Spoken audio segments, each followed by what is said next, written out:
Hey YouTubers, here I am again, and this time I did an incredible discovery, to be honest. Oh man, and I'm absolutely afraid that they will come after me. You know Eric Dubay's book about this conspiracy stuff?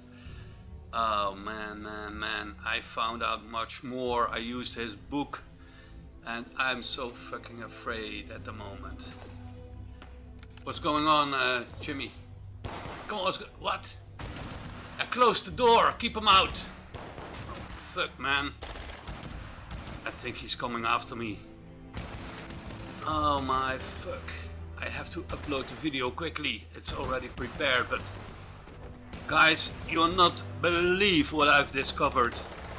There is a conspiracy behind the conspiracy. I used Eric's data and I found out who are the fuckers behind it all.